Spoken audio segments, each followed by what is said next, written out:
Ohio गोजाइमास अनि दर्शन नमस्ते सबै। आज चाहिँ विशेष गरी स्याड न्युज लिएर आएको छु, जहाँ देख्न सक्नुहुन्छ तपाईँहरू आज एनई इक्जाम दिनवाली विद्यार्थीहरू अलपत्र परेको छन्। किनभने कारण चाहिँ ट्रेन चिप्नुको भएको कारणले, ट्रेन चाहिँ लेट भएको कारणले चाहिँ बिहान तपाईँको 6 बजे निस्केको विद्यार्थीहरू पनि अहिले तपाईँको 8:30बाट रोकेको ट्रेन चाहिँ ठ्याक्कै अहिले 10 बजिसक्दा पनि चलेको थिएन।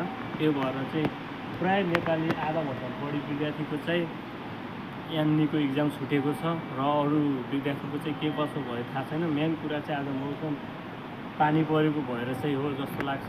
पानी परिरहेको छ, त्यही भएर पनि होला। आउनु गयो बिहान 6 बजे निस्किँदा पनि भेटाउन सकिएन, किनभने जेआरमा आएको थियौँ, एकदम भाडा नि सस्तो परोस् भनेर हामी त्यसरी आएको थियौँ। तर बाई चान्स ट्रेन चाहिँ रोकिदियो। रोकिसकेपछि अहिले हामी अलपत्र छौँ, हामीले इक्जाम दिन पाएनौँ। सो गाइस, कतिजनाले इक्जाम दिन पाउनु भएन गाइस कमेन्ट गर्नु होला। हामी साह्रै दुखित पनि छौँ आज। कमेन्ट प्रतिक्रियाहरू चाहिँ कमेन्ट बक्समा आएर राख्न सक्नुहुन्छ।